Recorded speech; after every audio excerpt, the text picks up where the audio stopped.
అధిష్టానం సరికొత్త వార్తల ప్రపంచం. అధిష్టానం వాక్ స్వతంత్ర ప్రజాబలం.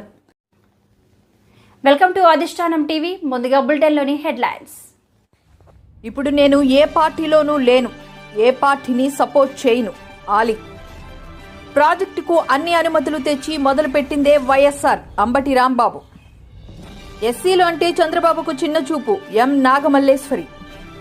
తను టీడీపీలోకి వెళ్లడం లేదని వైసీపీ నేత బుట్టా రేణుక స్పష్టం. పోలవరం ప్రాజెక్టుపై ముఖ్యమంత్రి చంద్రబాబు శ్వేతపత్రం విడుదల చేయడం.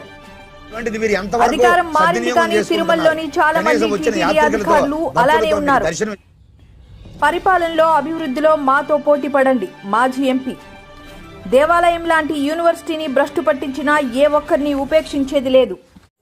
ఇప్పుడు నేను ఏ పార్టీలోనూ లేను, ఏ పార్టీ సపోర్టర్ను కాదంటూ ఆలీ ఓ వీడియో రిలీజ్ చేశారు. ఇక మీదట సినిమాలు షూటింగ్స్ పైనే తన ఫోకస్ ఉంటుందన్నారు. కామన్ మ్యాన్ లాగా 5 ఏళ్లకు ఒకసారి వెళ్లి ఓటు వేసి వస్తానని, ఇకపై రాజకీయాలకే దూరంగా ఉంటారంటూ సంచలన ప్రకటన చేశారు ఆలీ. అస్సలాము అలైకుం రహమతుల్లాహి బర్కాతు. మిత్రులారా, 1999లో నేను రాజకీయాల్లో అడుగుపెట్టాను. మా పెద్ద ఆయన డాక్టర్ డి రామానాయుడు గారి కోసం. ఎందుకంటే నేను చైల్డ్ ఆర్టిస్ట్ తర్వాత, నేను మళ్ళీ ఒక వయసు వచ్చిన తర్వాత నాకు అద్భుతమైన అవకాశం ఇచ్చి ప్రేమ ఖైదీ అనే సినిమాతోటి మళ్ళీ నా కెరీర్ స్టార్ట్ అయింది చైల్డ్ ఆర్టిస్ట్ తర్వాత. అలాగే వారు బాపట్ల నుంచి ఇలాగ నేను ఎంపీగా నుంచుంటున్నాను రా, నువ్వు రావాలి, నా క్యాన్వాస్ చేయాలి అనగానే తప్పకుండా గురుగారు, ఎందుకంటే మీ సినిమా తర్వాత నేను మళ్ళీ ఒక ఆర్టిస్ట్గా నేను ఎదిగాను, సో డెఫినెట్గా నేను వస్తాను అని చెప్పి వెళ్ళటం జరిగింది. అప్పుడు టీడీపీ హయాంలో దాదాపు ఒకే పార్టీలో 20 సంవత్సరాలు నేను ఉన్నాను. తర్వాత మళ్ళీ ఇటు రావడం జరిగింది. నాకు అన్నం పెట్టింది ఫస్ట్ నా తెలుగు ఇండస్ట్రీ, నా తెలుగు ప్రజలు, ప్రేక్షక దేవుళ్ళు, నా నిర్మాతలు, నా డైరెక్టర్సు, నా హీరోలు. ఈ రోజున ఈ రేంజ్లో నేను ఎదిగాను. 45 సంవత్సరాలు ఇండస్ట్రీలో ఉన్నాను. దాదాపు 1200 సినిమాలు పైచిలుకు యాక్ట్ చేయడం జరిగింది. 6 భాషల్లో యాక్ట్ చేయడం జరిగింది. ఓకే, నేను దయాగుణం ఉంది, భగవంతుడు ఇచ్చాడు కాబట్టి నాకు రాజకీయం తోడైతే కొద్దిగా 10 మందికి నేను సహాయపడగలను అనే ఉద్దేశంతో రాజకీయాల్లోకి వచ్చాను తప్ప రాజకీయాలు చేయాలని రాజకీయాల్లోకి రాలేదు. ఇండస్ట్రీ నాకు ఇంత మంచి లైఫ్ ఇచ్చింది, నేనేం చేస్తే బాగుంటుంది అని నలుగురిని చూసి నేను ఒక ట్రస్ట్ పెట్టుకున్నాను మా నాన్నగారి పేరున. దాదాపు 16 సంవత్సరాలు అవుతుంది నేను ట్రస్ట్ పెట్టుకొని. ఏ రోజు కూడా, ఈవెన్ దో కోవిడ్లో కూడా ప్రతి నెల వాళ్ళకి 1000 రూపాయలు నేను సాయం చేసేవాడిని. కోవిడ్లో కూడా ఆపకుండా అలా కంటిన్యూగా సాయం చేస్తూనే ఉన్నాను. చాలామందిని నా కుటుంబంలో అవ్వచ్చు, బయట వాళ్ళు అవ్వచ్చు, చుట్టాల్లో అవ్వచ్చు, చాలామందికి చదివించాను నేను.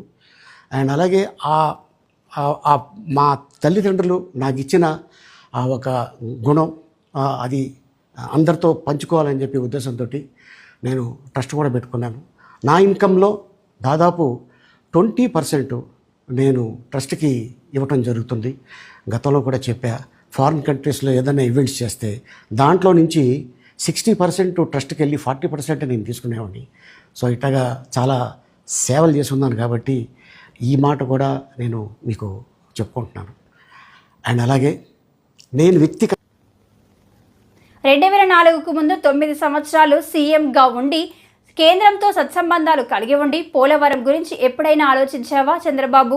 పోలవరం అంటేనే వైఎస్ఆర్. ప్రాజెక్టుకు అన్ని అనుమతులు తెచ్చి మొదలుపెట్టిందే వైఎస్ఆర్. అంబటి రాంబాబు మాజీ మంత్రి. నాయుడు గారు శ్వేతపత్రం పేరుతో పోలవరం గురించి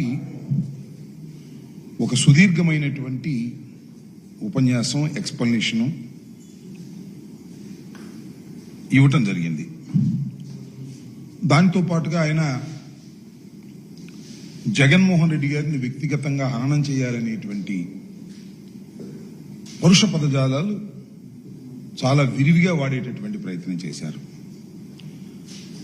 ఈ పోలవరం ప్రాజెక్ట్ అనేది జగన్మోహన్ రెడ్డి గారి వల్లనే నాశనం అయిపోయిందని, వైఎస్ఆర్ కాంగ్రెస్ పార్టీ ప్రభుత్వం అధికారంలోకి వచ్చిన తర్వాతే ఇది విధ్వంసం అయిపోయిందని చెప్పేటటువంటి ప్రయత్నం చేశారు. దానికి సమాధానం చెప్పవలసినటువంటి బాధ్యత వైఎస్ఆర్ కాంగ్రెస్ పార్టీ తరపున, ముఖ్యంగా 2 సంవత్సరాల పైచిలకు ఇరిగేషన్ మంత్రిగా చేసిన నా పైన, పార్టీ పైన ఉన్నదని భావిస్తూ దానికి కొన్ని సమాధానాలు చెప్పేటటువంటి ప్రయత్నం నేను చేయదలుచుకున్నా. నేను ప్రధానంగా చెప్పదలుచుకున్నది ఏమిటి అంటే, 5 సంవత్సరాల పాటు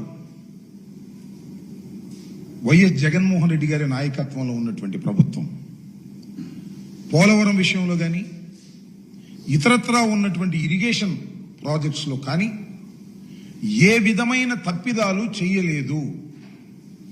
మరి ముఖ్యంగా పోలవరం విషయంలో అతి జాగరూకతతో వ్యవహరించడం జరిగింది.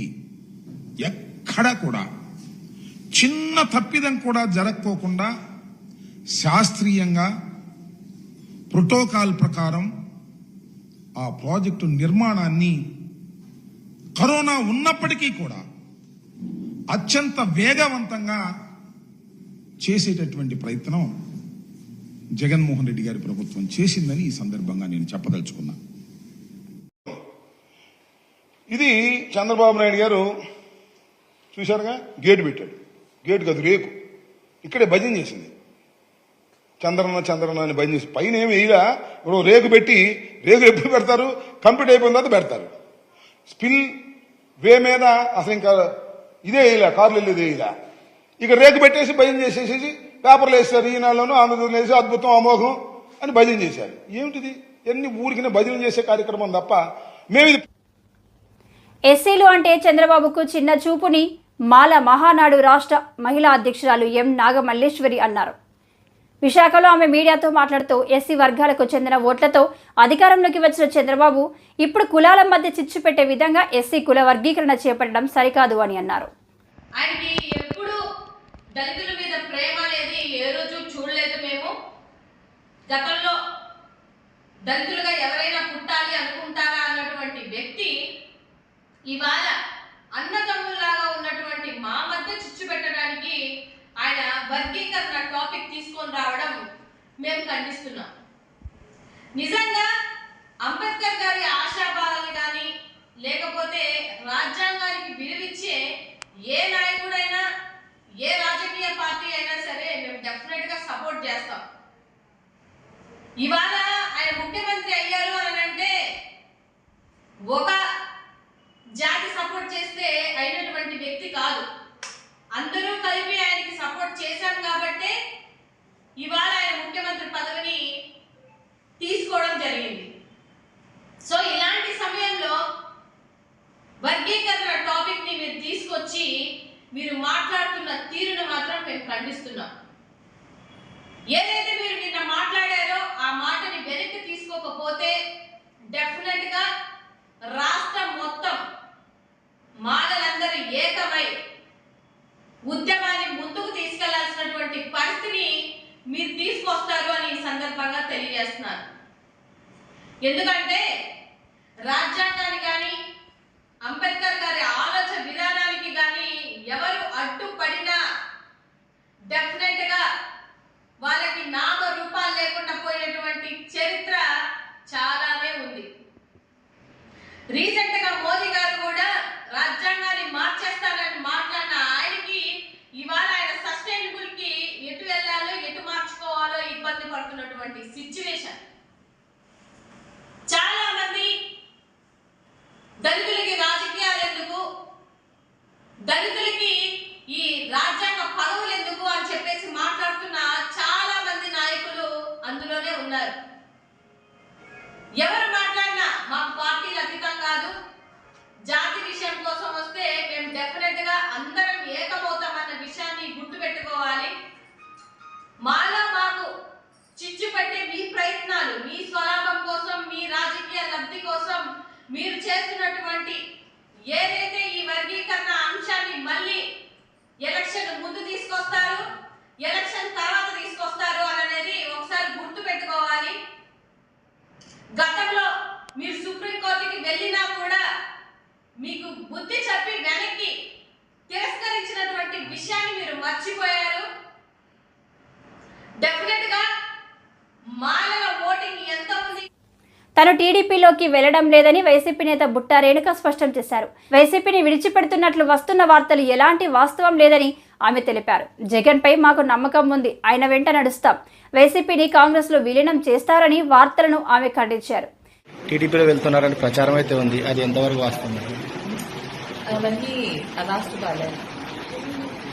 అది ఏ విధంగా అంటే మీడియా రేటింగ్ కోసం ఏదో చేసినట్లనే అనిపించింది నాకు.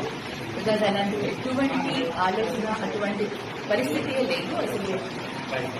ఐ డోంట్ నో, ఎందుకో తెలియదు, కానీ నన్ను మొదటి నుంచి అలా ట్రోల్ చేసుకుంటూ రావడం ఒక ఆనవాయితీ అయిపోయిందో ఏంటో తెలియట్లేదు. కానీ ఇట్స్ రియల్లీ లైక్ ఒక్కసారి అనిపిస్తుంది అసలు మీడియా అనేవారు ప్రజలకి అసలైన కరెక్ట్ ఇన్ఫర్మేషన్ ఇవ్వాలి, కానీ రేటింగ్ కోసము మనం అవాస్తవాలను మాట్లాడి పబ్లిక్ని కన్ఫ్యూజ్ చేయడం అనేది మంచిది కాదని నేను చెప్పాను. సేమ్ ఇంతవరకు అటువంటిది ఏది జరగలేదు, ఎవరు కూడా ఎక్కడ వెళ్ళలేదు. అందరూ కూడా జగనన్న పైన ఆ నమ్మకంతో, ఆ ధైర్యంతో చాలా స్ట్రాంగ్ గా ఉన్నారు. ప్రతి ఒక్క కార్యకర్త జగనన్న అంటే అభిమానంతో ఎంతో స్ట్రాంగ్ గా ఉన్నారు. వాళ్ళందరూ కూడా జగనన్న తోటి, మాతోటి అందుగా ఉంటారు, ఎప్పుడూ తోడుగా ఉంటారు. కాంగ్రెస్ పార్టీలో విలీనం చేస్తారు అసలు అంటే క్వశ్చన్ కూడా మీరు ఎలా అడగగలిగారో నాకు తెలియట్లేదు. ఎందుకంటే యు నో వెరీ వెల్, మాకు 40% ఓటింగ్ వచ్చిందండి. We are the second highest. వాళ్ళు ముగ్గురు కలిపి వాళ్ళకి ఆ పర్సెంటేజ్ వస్తే మాకు ఒక్క party, single party YSRCP party 40% వచ్చిందంటే మేము ఎంత స్ట్రాంగ్ గా ఉన్నామో ఆంధ్రప్రదేశ్లో, స్టేట్ లో ఎంత స్ట్రాంగ్ గా ఉన్నామో ప్రతి ఒక్కరు కూడా ఒకటి ఆలోచించాలి. ఇది ఓన్లీ కేవలం కొన్ని ఓట్ల తేడాతో వాళ్ళకి నెంబర్ ఆఫ్ సీట్స్ ఎక్కువ వచ్చి ఉండొచ్చు, కానీ పబ్లిక్ ఓటింగ్ పర్సంటేజ్ మనం చూస్తే మటుకు డెఫినెట్లీ వైఎస్ఆర్సీపీ అన్ని పార్టీల కంటే స్ట్రాంగ్ గా ఉన్న పార్టీ, స్ట్రాంగెస్ట్ పార్టీ అని నేను ఇవాళ చెప్పగలుగుతాను. కాంగ్రెస్ కి మీరు ఒకసారి ఆలోచించండి, కాంగ్రెస్ కి ఎన్ని ఓట్లు వచ్చాయి అంటే పబ్లిక్ లో కాంగ్రెస్ ఏ స్టేజ్ లో ఉంది, వైఎస్ఆర్సీపీ ఎక్కడ ఉంది అనేది మీరు ఆలోచించుకుంటే. పోలవరం ప్రాజెక్టుపై ముఖ్యమంత్రి చంద్రబాబు శ్వేతపత్రం విడుదల చేయడం వల్ల వాస్తవాలు బహిర్గతం అయ్యాయని బీజేపీ ప్రత్యేక అధికార ప్రతినిధి లంకా దినాకర్ పేర్కొన్నారు. కేంద్ర ప్రభుత్వ సహకారంతో ఈ ప్రాజెక్టు 2019కి ముందు మొత్తం 70% పూర్తయిందని తెలిపారు. పూర్తి చేయటం వల్ల, అనుమతి లేకుండా నిర్మాణాలు కొన్ని చేయటం వల్ల ఆ రీఎంబర్స్మెంట్ ఏదైతే పెట్టిన వ్యయం రీఎంబర్స్మెంట్ కావాలంటే కేంద్ర ప్రభుత్వం దగ్గర నుంచి ఆలస్యం కావడానికి కూడా కారణమవుతా వచ్చింది. ఎందుకంటే ఆర్డర్ ఆఫ్ ది ప్రయారిటీలో ఆ డిపిఆర్ ప్రకారం పనిచేయాలి, కానీ వీరి ఇష్టరీతిని పనిచేస్తే పోలవరం ప్రాజెక్ట్ అథారిటీ కానీ సిడబ్ల్యూసి కానీ వాటికి సంబంధించిన అనుమతులు ఇచ్చేటటువంటి, ఆ రీఎంబర్స్మెంట్కి అనుమతులు ఇచ్చేటటువంటి అవకాశం ఉండదు. కాబట్టి దానివల్ల కూడా ఒక ప్రణాళికాబద్ధంగా పనిచేయకపోవటం వల్ల కూడా ఆలస్యానికి కాలము. అలాగే Polavaram project authority central water కమిషన్తో వైకాపా ప్రభుత్వంలోని నాటి రాష్ట్ర ప్రభుత్వం సమన్వయంతో పనిచేయలేదు కాబట్టి ఈ విధమైనటువంటి ప్రణాళికాబద్ధంగా కాకుండా ప్రణాళిక లోపంతో వారు పనులు చేయటం జరిగింది. ఇవాళ గౌరవ ముఖ్యమంత్రి గారు ఏదైతే అస్తవ్యస్తంగా ప్రణాళికాబద్ధంగా జరగాల్సినటువంటి పనులు జరగకుండా చేసినటువంటి గత ప్రభుత్వం చేసినటువంటి లోపాలని సవరించుకొని, అదేవిధంగా ఏదైతే ప్రణాళికాబద్ధంగా 2019కి ముందు ఏదైతే 72% వేగంగా పూర్తి చేశారో అంతే వేగంగా పూర్తి చేసినా కానీ, ఎందుకంటే ఇప్పుడు జరిగినటువంటి డ్యామేజ్ను మొత్తం సెట్ చేయాలంటే సమయం తీసుకునేటువంటి పరిస్థితి. అంతర్జాతీయ నిపుణులు తీసుకొచ్చి దానికి సంబంధించి సాంకేతికపరమైనటువంటి అంశాలన్నింటినీ కూడా వాటిని రెక్టిఫై చేసి ముందుకెళ్లాల్సినటువంటి పరిస్థితి. మరొక 4 సంవత్సరాలు యుద్ధ ప్రాతిపదిక మీద పనిచేస్తే కానీ ఇవాళ పోలవరం ప్రాజెక్టు పూర్తి కానటువంటి పరిస్థితి. ఇవాళ ఒక్కసారి పోలవరం ప్రాజెక్టు పూర్తి చేయడంతో పాటు కేంద్ర ప్రభుత్వం ఏదైతే నదుల అనుసంధానం, ఇప్పటికే పట్టిసీమ ద్వారా పోలవరం నుంచి మనము 80 టీఎంసీల నీటిని కృష్ణానదికి ఏ విధంగా తరలిస్తాం, దేశవ్యాప్తంగా మహానదిని గోదావరితోటి, గోదావరి నుంచి పెన్నా నది, కావేరీ నది, వీటన్నిటిని అనుసంధానం చేయటం ద్వారా దేశంలో ఉండేటటువంటి ప్రతి ఒక్క వ్యక్తికి తాగునీరు, ప్రతి చేనుకి సాగునీరు అందేటటువంటి విధంగా వాటికి అవసరమైనటువంటి నీటి సామర్థ్యాన్ని నిల్వ ఉంచేటటువంటి ట్యాంకుల్ని స్ట్రాటజిక్ లొకేషన్స్లో వాటన్నిటిని ఏర్పాటు చేయడం ద్వారా రాష్ట్ర దేశ పురోగతికి దోహదపడుతుంది. కాబట్టి ఆ అంశం మీద కూడా దృష్టి పెట్టాల్సినటువంటి అవసరం ఉంది అనేటటువంటి దాన్ని తెలియజేస్తూ, ఏదైతే నిన్న శ్వేతపత్రం విడుదల చేశారో గౌరవ ముఖ్యమంత్రి చంద్రబాబు నాయుడు గారు, దాన్ని ఆహ్వానిస్తూ ఏ సాంకేతిక అంశాలు ఉన్నాయో వాటన్నిటినీ కూడా ఇబ్బందులు ఉన్నాయో వాటిని అధిగమించేటటువంటి ప్రయత్నం చేస్తూ ముందుకెళ్లాల్సినటువంటి పరిస్థితి ఉందని తెలియజేస్తూ, రాబోయే 4 సంవత్సరాల్లో ఎన్డీఏ నేతృత్వంలోని తెలుగుదేశం ఆధ్వర్యంలో ఉన్నటువంటి భారతీయ జనతా పార్టీ, జనసేన ప్రభుత్వ ఇవాళ ఆంధ్రప్రదేశ్లో ఈ పోలవరం ప్రాజెక్టుని పూర్తి చేస్తుంది. ఇప్పుడు తలెత్తినటువంటి అన్ని రకాల సమస్యలు ఈ ప్రకృతి పరంగా వచ్చినటువంటి నష్టాలు కాదు. ఇప్పుడు వరకు మానవ నిర్ణయాల వల్ల, ప్రభుత్వంలో ఉన్న జగన్మోహన్ రెడ్డి గారు లాంటి వ్యక్తి నిర్ణయాల లోపాల వల్ల తలెత్తినటువంటి సమస్యలు, వీటినన్నింటినీ అధిగమించి అధికారం మారింది, కానీ తిరుమలలోని చాలా మంది టీటీడీ అధికారులు ఇంకా గత ప్రభుత్వంలో ఉన్నట్టే పనిచేస్తున్నారని, వారందరినీ తిరుమల నుంచి సాగనంపాలని శ్రీనివాసానంద స్వామి కోరారు. తిరుమలలో అక్రమంగా నిర్మించిన విశాఖ శారద పీఠాన్ని వెంటనే సీజ్ చేయాలన్నారు. జన్మ సుకృతం, ఎంతో పుణ్యం అదృష్టం ఉంటే గాని ఇక్కడ ఆ మఠాలకు చోట్లు ఇవ్వరు. అటువంటిది మీరు ఎంతవరకు సద్వినియోగం చేసుకుంటున్నారు? కనీసం వచ్చిన యాత్రికులతో, భక్తులతో మీకు దర్శనం ఇస్తున్నారా? సంవత్సరానికి ఒక వారం రోజులు గడుపుతున్నారా? ఒక్క రోజైనా కొన్ని మఠాలకు చెందినటువంటి మఠాధిపతులు, పీఠాధిపతులు కనీసం ఒక్క రోజైనా తిరుమల క్షేత్రానికి వస్తున్నారా? కాబట్టి ఇలాంటి పరిస్థితులపైన కూడా పూర్తిగా టీటీడీ ప్రక్షాళన వైపు జరగాలి, నడవాలి, ప్రభుత్వం నడిపించాలి, ఆలోచన చెయ్యాలి. కాబట్టి అలాగే ఇక్కడ ఉండేటువంటి మరికొంతమంది వ్యక్తులు రాఘవేంద్ర అని, రామారావు అని మేము నేను ఎంక్వైరీ చేస్తే చాలా భయంకరమైన నిజాలు వస్తున్నాయి.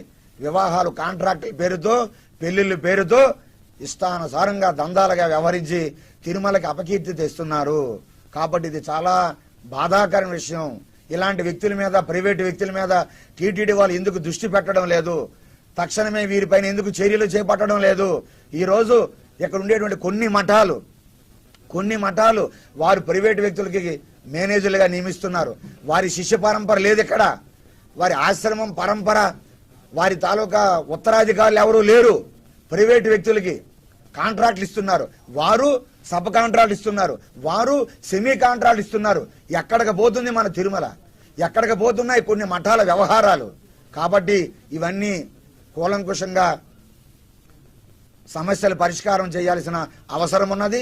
దీనితో పాటుగా తిరుమలలో ఉండేటటువంటి పనిచేసేటటువంటి ఇతర మతాలకు చెందినటువంటి ఉద్యోగులు, వారు క్రైస్తవులు కానివ్వండి, మరొక మతానికి చెందిన వారు కానివ్వండి, గతంలో వైసీపీ పాలనలో ప్రిన్సిపల్ సెక్రటరీగా ఉండేటటువంటి ఎల్వి సుబ్రహ్మణ్యం గారు, అయ్యా తిరుమలలో ఉండేటటువంటి ఇతర మతస్థులు వేరే శాఖలకు వెళ్ళిపోండి అని కోరడం జరిగింది.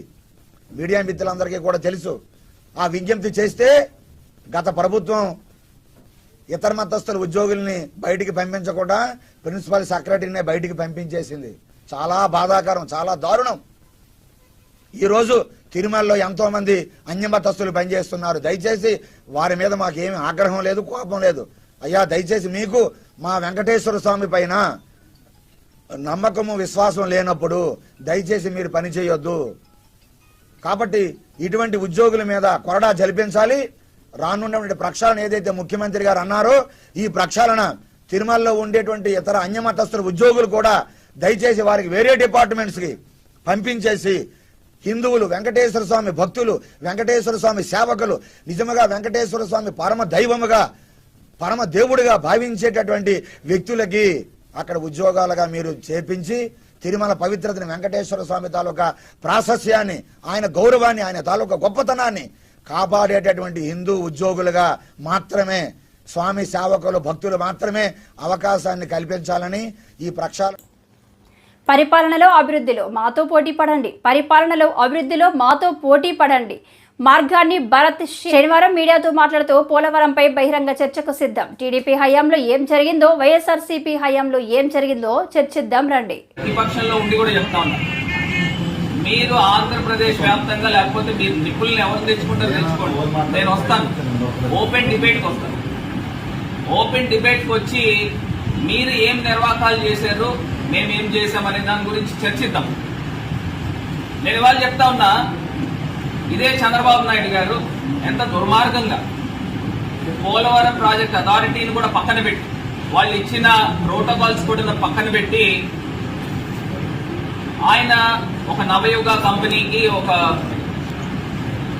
ఒక కంపెనీకి వాళ్ళు నామినేటెడ్ నవయుగాకి ఇవ్వడం జరిగింది.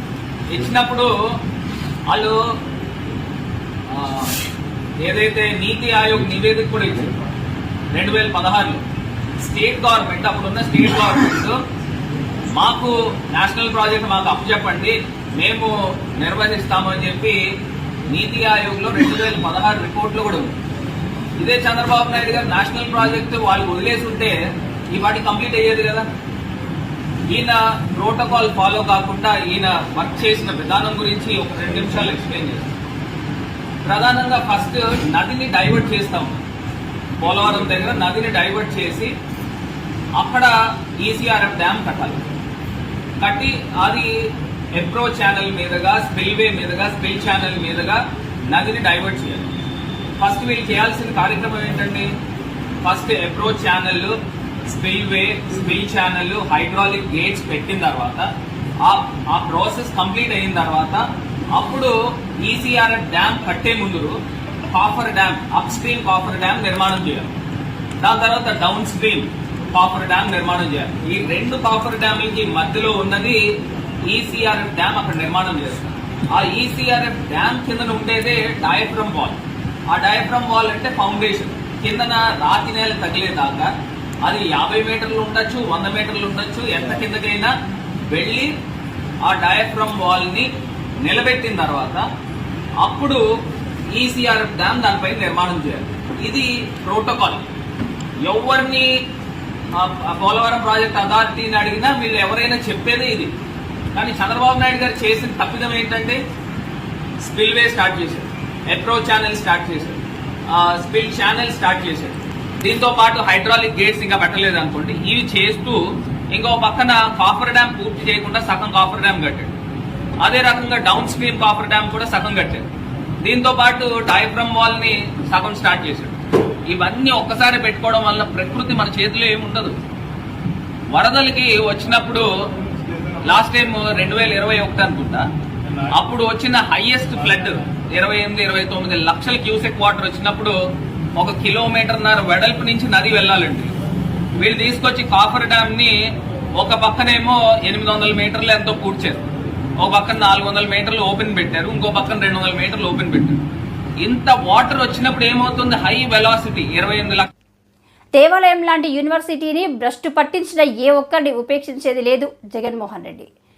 రానున్న రోజుల్లో ముఖ్యమంత్రి చంద్రబాబు నాయుడు సారథ్యంలో యూనివర్సిటీకి పూర్వ వైభవం తీసుకొచ్చి దేశంలో నెంబర్ 1 యూనివర్సిటీగా తీర్చిదిద్దడం తథ్యమని గుర్తు పెట్టుకోండి జగన్మోహన్ రెడ్డి. ఈ యూనివర్సిటీ అతని కార్యాలయం నుంచే, ఇక్కడి నుంచే కప్పుల పంపిణీ గాని, వైఎస్ఆర్ పార్టీ మెటీరియల్ గాని, జెండాలు గాని, ఇక్కడి నుంచి సర్వేలు గాని చేయడం జరిగింది. ఇక్కడ విద్యార్థులను ఏ విధంగా ఇబ్బందులు పెట్టాడు, అలాగే ఇక్కడ పనిచేసే స్టాఫ్ మాత్రం ఏ విధంగా వదలలేదు. చాలా మందిని రకరకాలుగా ఇబ్బందులు పెట్టి అతను ఏదో ఒక కమాండెంట్ మాదిరి, మిలిటరీ ఆఫీసర్ మాదిరి ఇక్కడ యూనివర్సిటీలో ఉండే సెక్యూరిటీ కాదని, ఇతనికి ఒక సెక్యూరిటీ, ఇతను ఆఫీస్ కు చూస్తే చుట్టూ కంచె ఏ విధంగా ఉందో, ఒక జైల్లో కదా బందీలు కదా పెట్టుకున్నట్లు ఎవరు అతని దగ్గర రాకుండా, విద్యార్థులు అతని సమస్యలు చెప్పుకోకుండా ఈ విధంగా బంధించాడు. ఇక్కడ చాలా అవినీతి జరిగింది, చాలా రాజకీయ కార్యకలాపాలు జరిగాయి. వైఎస్ఆర్ కాంగ్రెస్ పార్టీ ఆఫీస్ చేశాడు. ఇతను చేసినవన్నీ కూడా లెక్క ఉంది, ఆ లెక్క తప్పకుండా తీరుస్తాం.